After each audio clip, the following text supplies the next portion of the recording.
Officially बाकायदा तौर पर ये पाकिस्तानी बासमती को ये आइडेंटिटी मिली और दुनिया के बड़े तरक्की याफ्ता ममालिक में मिली है, तो इसके बाद वो मार्केट जो कि भारत ने अपनी जालसाजी से या अपनी डिसऑनेस्टी से कैप्चर की हुई थी, उनमें भी अब पाकिस्तान मजीद मजबूत होता फिर आपको आने वाले दिनों में दिखाई दे रहा है? देखिए जी, पाकिस्तान की जो राइस एक्सपोर्टर्स की एसोसिएशन है, मिनिस्ट्री ऑफ कॉमर्स है, इनको एग्रेसिवली काम करना होगा। हम अगर बैक फुट पे जाते हैं और हम कंज्यूमर को अवेयरनेस क्रिएट नहीं करते, जैसे यूरोपियन यूनियन है, आपका यूके है, यूएसए है, वहां अगर हम ये अवेयरनेस नहीं देते कि हर वो चावल बासमती नहीं है जो बासमती जैसा नजर आता है, लेकिन वो चावल जिसमें खुशबू है, जायका है बासमती का, वो बासमती चावल है, तो ये करना होगा तो हम मार्केट को कैप्चर कर सकते हैं। क्योंकि इंडिया के पास तो इतनी वैरायटी, बासमती जो है ट्रेडिशनल जिस वैरायटी को वो कहता है, वो महदूद क्वांटिटी में है, और जो पूसा वैरायटीज है वो बहुत ज्यादा हो गई हैं, तो वो लेबल भी गलत कर रहा है। और पाकिस्तान की एक्सपोर्ट्स बढ़ सकती है अगर हम अपनी सप्लाई चेन के इश्यूज को सॉल्व कर लें। राइस एक्सपोर्टर्स एसोसिएशन और मिनिस्ट्री ऑफ कॉमर्स को मिलकर काम करना होगा। साथ ही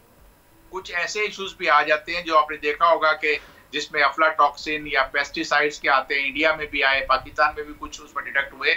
उसका हल जो है वो सप्लाई चेन को इम्प्रूव करने से होगा। एग्रीकल्चर प्रोड्यूसेस में पेस्टिसाइड्स भी यूज होते हैं और अफ्लाटॉक्सिन भी आ जाता है, लेकिन उस सप्लाई चेन के इशू को आप बेहतर करें और अपनी बासमती को कंज्यूमर पैकिंग में खुशबूदार चावल को आप अपने उसको ऑफर करें कंज्यूमर को, इंटरनेशनल को। बाहर आपके देखेंगे जीआई मार्किंग उस पर होनी चाहिए कि ये जो प्योर वैरायटी है जो खास इलाके में होती है, और खास इलाका जो बासमती का कॉलर बेल्ट का इलाका है वहां पर होती है। और शम्सुल साहब, अपने एक्सपोर्ट के नंबर्स को बढ़ाने के लिए हमें अपनी प्रोडक्शन को भी मजीद एफिशिएंट करना पड़ेगा, या हमारी प्रोडक्शन के नंबर्स इतने सरप्लस में हैं कि हम अपनी एक्सपोर्ट्स को इसी प्रोडक्शन के साथ भी मजीद बढ़ा सकते हैं? देखिए, आपको प्रोडक्शन तो बढ़ानी होगी, लेकिन आप प्रोडक्शन कैसे बढ़ाएंगे? जो ओरिजिनल बासमती है उसकी अगर आप प्रोडक्शन बढ़ाएंगे तो वो आपको इंसेंटिव देना होगा ग्रोअर को, क्योंकि उनको अगर प्राइस अच्छी मिलेगी तो वो उसको ग्रो करेंगे। अगर आप ओवरऑल राइस की एक्सपोर्ट है उसको बढ़ाना चाहते हैं तो आपकी इस वक्त को अराउंड 11 मिलियन टन की प्रोडक्शन हुई है चावल की, और चावल की एक्सपोर्ट को बढ़ाया जा सकता है। और चावल की काश्त अब इलाकों में ज्यादा हो रही है, चाहे वो आप पंजाब से लेके सदर्न पंजाब पे चले जाए, आपका सिंध का इलाका है, बलूचिस्तान तक आपका कल्टीवेशन हो रही है, क्योंकि आपका जो ग्रोअर है उसको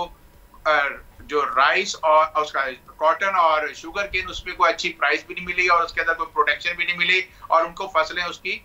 कम हो रही है। जबकि राइस में एक्सपोर्ट होने की वजह से जो लास्ट ईयर भी अराउंड $4 बिलियन की एक्सपोर्ट हुई थी, और इस दफा को हम 6 मिलियन टन एक्सपोर्ट कर सकते हैं। दो के इंटरनेशनल प्राइसेस अब इस वक्त राइस की कम हो रही हैं, तो हमारी अर्निंग कम होगी लेकिन हमारी क्वांटिटी ज्यादा जाएगी, जिसका मतलब है कि हम ग्लोबली मार्केट का शेयर ज्यादा कैप्चर कर सकते हैं। सही। और फिर सर, राइस की प्रोडक्शन में शम्सुल साहब जो आप जिस तरह मॉडर्न टेक्नोलॉजीज़ देख रहे हैं, पहले ये मैनुअली इसको किया जाता था, अब ऑटोमेटिक मशीन्स इस तरह की आ गई हैं जिनसे ट्रांसप्लांटेशन होती है, तो ये इनके बाद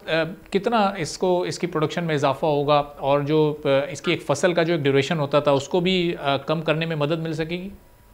जी बिल्कुल, मॉडर्न टेक्नोलॉजी का यूज आपकी राइस की क्रॉप को बढ़ा सकता है, लेकिन आपको जो अभी हालिया जो प्रॉब्लम आ रही है सप्लाई चेन की,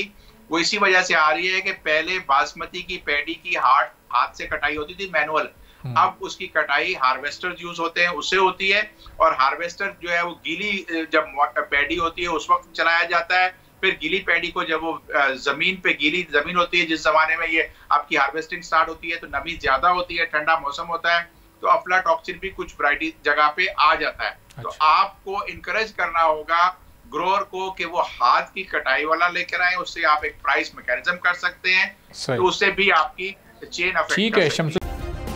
सब्सक्राइब करें और बेल दबाएं ताकि कोई खबर रह न जाए।